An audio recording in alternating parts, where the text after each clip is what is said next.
Summer is just around the corner, and if you have school-aged kids, you know you're going to have to keep them busy. So if you're still looking for an exciting summer camp experience, look no further than the YMCA. They're offering a wide range of day and overnight camps that are conveniently located in the Portland and Vancouver area, making it easy for your child to join in on the fun.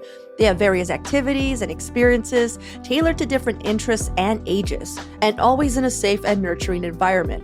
The WISE camps are also the perfect way to keep your kids engaged, active, and learning throughout the summer months, so you don't have to hear them complaining about being bored. I was totally that kid. Oh, my poor mom.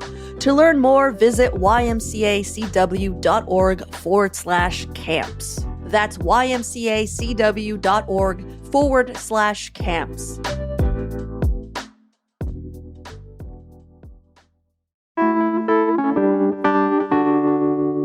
You know, I feel like some Portlanders have a bit of a superiority complex regarding our suburbs. Like what they have to offer couldn't possibly be as culturally rich as our city center. But over the past decade or so, areas like Beaverton and Hillsborough have become serious foodie destinations. Even food influencers are now paying attention to the area's new restaurant openings, and more Portland chefs are planning expansions past our city's boundaries. So today on CityCast Portland, Eater Portland editor Brooke Jackson Glidden is sitting down with us and sharing her picks for the best places to eat west of the city. It's Monday, April 15th. I'm Claudia Mesa, and this is what Portland's talking about.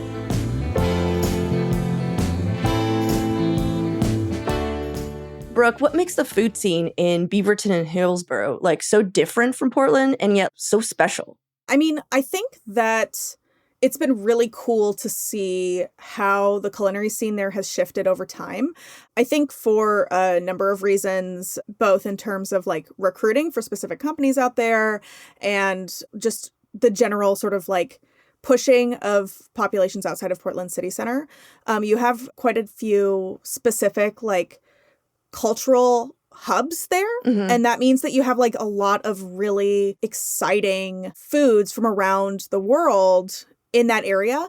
And for a long time, it would be the place to find those foods when they didn't really exist in restaurants in the Portland area. Right. So I think that just looking over food in Beaverton and Hillsborough for a long time, it was the place to go if you wanted to find really great regional Indian food or, really great Korean food.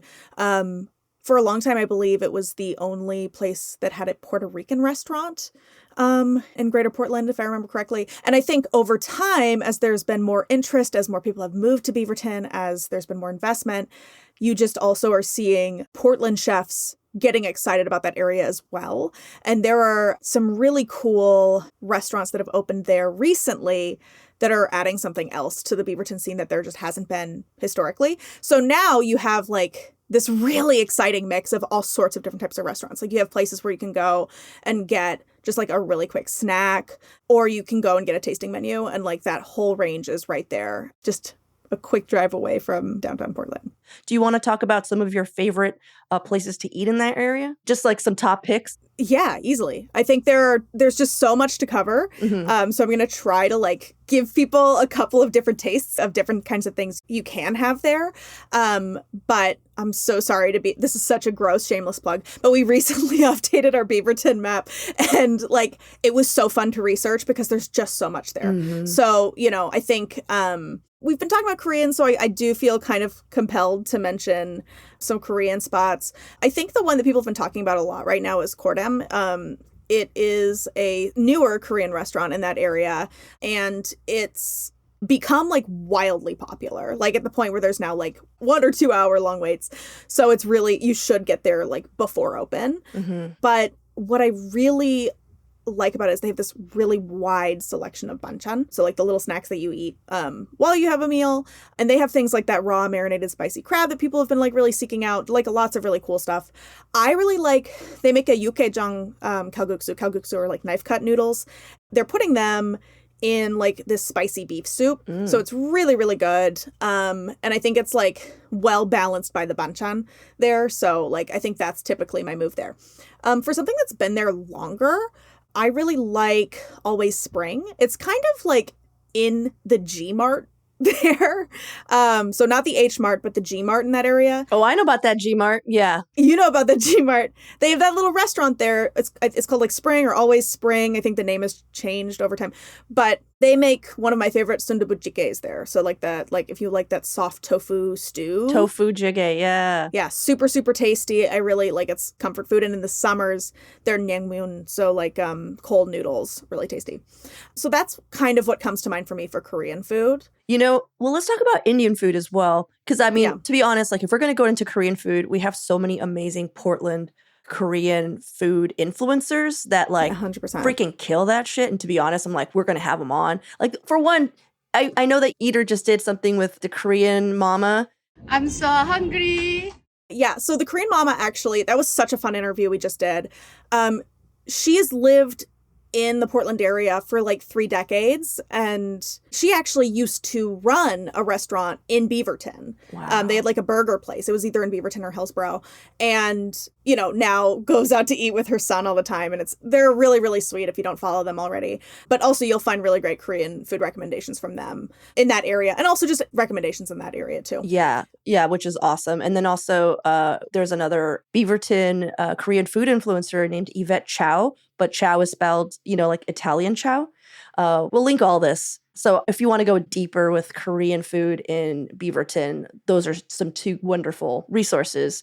But let's talk about some Indian food as well. I don't think people know how huge of a cultural spot that is there. Like, there are actual Bollywood nights at movie theaters. People dress up and they bring in food, and it's like so awesome. Like, I had the complete surprise and honor of like being whisked into one accidentally because I was doing some stuff for the Portland like International Film Festival, and they're just like, hey, we got to wrap this up because Bollywood's coming through. And then the people were just like, you can stay. They're just like, we just do this so we could feel community, basically. That rules. And it's so cool. Yeah. So tell me about like some of that Indian food. Yeah. So I like to go out and go to this place called like Indian Sweets and Spices because, again, I don't think there is a place in Portland that's quite like this. It's like it specializes in these like Indian desserts. And it's a really, really fun place to find those things. They also do, like lots of different types of chats, so snacks, but you have a ton of options right there, and you can go for a full meal. It's just really like you kind of can choose your own adventure there. Like if you just want to grab some desserts to take home, you can do that, or you can like get a full meal there. So I really, really like that spot, and it's been around for a good amount of time. Yeah. I also hear there's really good sushi in Beaverton. I remember there used to be like high-end, like people would go to Beaverton just for the sushi. Do you know what I'm talking about? Yes. For sushi specifically, there's this really great spot called Yubi that I really, really like. And they are dry aging a lot of their fish. And it just develops such an incredible depth of flavor when you do that. I think that their salmon, when I had it there, was really amazing. If you can get chutoro when it's there, it's worth it if you're a tuna person. Yeah, it's a tuna belly. Yeah, I think the quality of fish there is great, and they have really good, like, super fresh stuff. So depending on what you're looking for, they can do both really well. Yeah, it's not, like, super cheap, but it's also not, like, insanely expensive. Like, you're not going to go in there and it's $200, you know what I mean? Which we can't say about a lot of Portland sushi. Yeah. Bang for your buck wise, like, I mean, it's definitely not like the cheapest, but I think for the quality of fish you get, you're still spending like under $50 for like a chef's choice set of like sashimi or whatever. So, that is becoming rarer and rarer in Portland. Yeah. So, yeah, I really like that place. I think that there's a lot of really cool, fun Japanese food in that area. You have like a really, really cool selection of Japanese markets there. And I love oyutsupan for like pastries. Oh, I love oyuzapan. Yes. Yeah. If you're into baked goods, you guys, like if you're like, oh, I want to try a new bakery, go to oyuzapan. That's not a chain, right? Not to my knowledge. I feel like they're even better than like that chain. What is it, like 32 degrees or whatever? 86 degrees. 86. I'm like 32. That chain, which I believe is Taiwanese. Yeah, I think they do a better version of that. All right, well, let's take a quick break here. And when we come back, more places to try out in Beaverton and Hillsborough.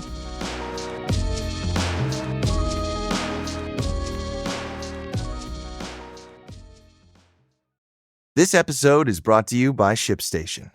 If you run an e-commerce business, you know how much work it takes to produce something great while dealing with complicated shipping issues.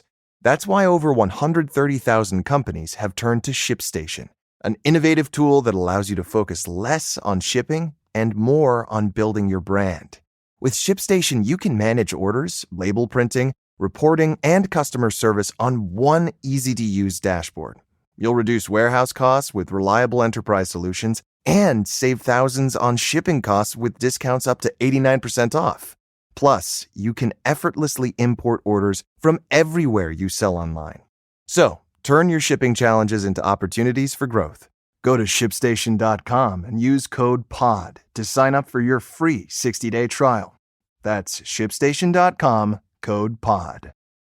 Did you hear that Jollibee might open up an outpost in Hillsborough? As far as I know, it's locked in. It's locked in sometime this year. It is coming. Yeah, and if you don't know what Jollibee is, y'all, it's this Filipino fast food chain that is like a fever dream of like every fast food thing you could think of. Fried chicken and burgers and rice and gravy and sweet spaghetti and just like, Yeah. I'm really excited. I don't know. Have you ever been to a Jollibee? I have. I went to one, I think in Seattle. And I'm going to be that person, but I'm going to say, if you want to eat something local in terms of Filipino food, before Jollibee opens, Magna Kubo is out there. Is it in Beaverton or Hillsborough? It is in Beaverton. So this is Magna from Portland's Magna. Mm-hmm. He decided he wanted to open a Filipino-style lechoneria in the Beaverton area. And so these are sort of like rice plates with a lot of different types of roast meats, and you're getting like little sides and stuff like that. But I really like that place. I think it's been really fun every time I go. Yeah, I will say Magna Kubo is a really cool Beatles album, and Jollibee is like hyper pop. Like that is 100%. Do you know what I'm talking about? No, for sure. I'd totally buy that. I'm not talking about like real food. I'm not a hater. I like Jollibee. No, I hear what you're saying. I'm just saying, like, literally. I'm sorry, does Magna Kubo have a mascot of a bee with a chef hat? As far as I know, it does not. There's a video of the Jollibee bee doing like a really wild dance at a birthday party. And I like watch it when I feel sad. I'll send it to you. But yes, of course, we should definitely support our local Filipino food. Don't you broke it? Sorry, I just support local businesses. Cool. We talked about a few like, hey, these are like the big heavy hitters here, you know, for Korean food, for Indian food. Obviously, there's some amazing Filipino food. There's also some like just like standout Vietnamese food. I mean, it'd be weird if we didn't just like say, I'm like always repping like fast food or, you know, casual joints, but like best baguette, come on. Yeah. Is there a better banh mi? Possibly. Yeah. Is it going to be as fast and as cheap as best baguette? No, sir. As far as I know, it's the least expensive banh mi in the area. Because I can hear my partner's voice in the back of my head being like, you have to mention it. Go for it. He used to live in that area. He used to live in Hillsborough. And we regularly frequented Pho Gabo. He's like a banh mi head. He loves it. So we would really regularly get their banh mi. It's a small local chain. This is the place that closed in Northeast based on smell complaints. Yeah, we covered that. Story. Their Beaverton location is still open, and they make really good banh mi. So if you're in that space, I really, really highly recommend that too. Nice. Well, what are some other honorable mentions of places that people should check out? But like, I have one, and I want to hear yours first. Okay, I'm going to mention 3 of like my most common stops when I'm there. Let's do it. It's really hard for me to go to Beaverton and not go to Omekai, which is like the Latin American ice cream shop there.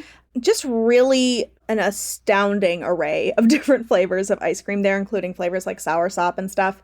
And it is like heaven for me to just stand there and taste like 14 different ice creams. Also, like they have a wider range of other stuff. So tons and tons to do there. They have chamoyadas. If you don't know what that means, it means that they put chamoy sauce and a bunch of stuff in a cup. Love that. Yeah, so it's a paleteria, neveria, chamoyadas. They also have like fruits and stuff they'll just throw in, you know, and I think they also have like esquites or, you know, corn. Yeah. Which is really good. Really, really love that place. I will say they don't have jicama. That's what I went there for. And I was a little annoyed, but then I was like, am I 50? Am I the person who's just like, I want jicama. You know what I mean? Why is there no jicama here? Why is there no bland, almost cucumber-like vegetable that nobody wants to eat but me? Why isn't there a root vegetable in here? I do really love jicama. I love jicama, but I was like, oh my God, I'm 100. They're just like, we have Takis. Shut up and leave. And I was like, I get that. I get that. I will leave. Okay, sorry, go on. So you have Omekayi. So I like that place. I really like, in terms of newer stuff, there is a place called Hapa Pizza that I love there. I think the crust that they have there is spectacular. It's like kind of Neapolitan in style, so it's like kind of light and chewy and has really beautiful char marks. But then they do sort of like a Pan-Asian kind of selection of toppings and dishes that go on top of it. The couple that owns the place, they started at the Beaverton Farmers Market. They're both Asian American, and they kind of wanted to play with this broader spectrum of dishes that they could use and kind of adapt into pizza form. And I think they do a really good creative job of doing that, right? Like, I think about their pho pizza all the time. They reduce pho stock down into like a demi-glace, basically, like a really saucy kind of base. And then that goes on it with your kind of braised meat that braises in that stock. And you get bean sprouts and like it tastes like pho.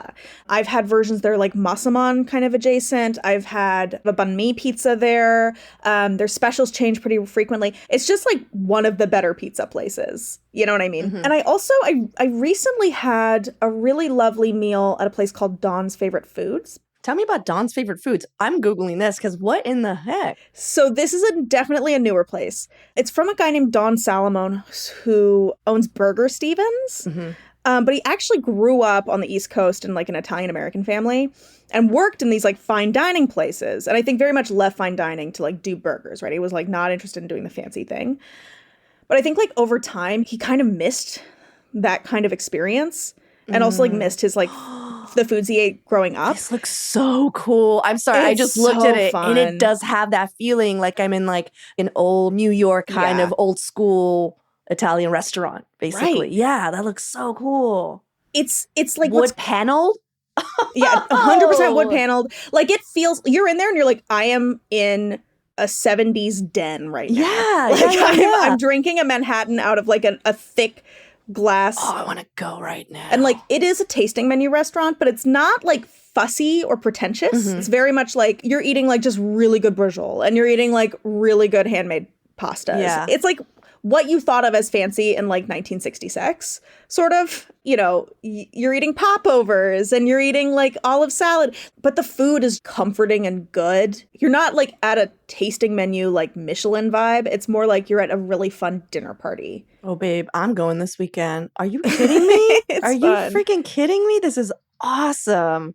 Yeah, super fun spot. And like, again, like this is a new place, but it feels old school in such a fun way to like be drinking a Manhattan and like eating olives and just being in this space that's, again, like my grandfather's bachelor pad when he got divorced looked very much like this place.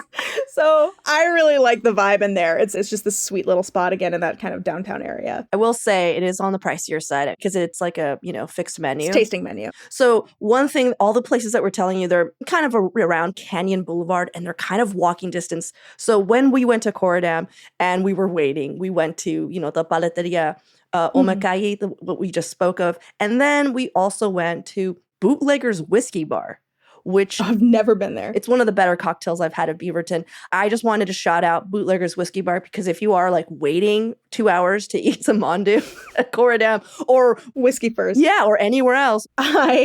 So yeah, like again, it's like Beaverton can do so many different things super well, right? Which I really love. Like I can go get my paleta and I can go get my brajol and I can get a pizza with anything on it, the wide variety of things on it. Like I just think, I've had so much fun driving out there recently that I'm kind of in this space where I'm like, oh, are you going to move oh, there? Man, I shouldn't say that. Are we going to move there?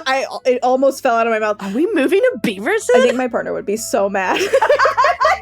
CityCast Beaverton? I'm a Portland pal. I'm here forever probably. But but it's a wonderful weekend trip. Let's just put it. Vacation in Beaverton. That's all we're saying. The City of Lights. Get away to Beaverton.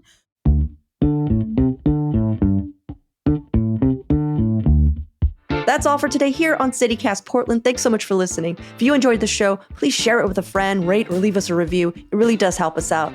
We'll be back tomorrow morning with more from around the city. Until then, see you at Slim's.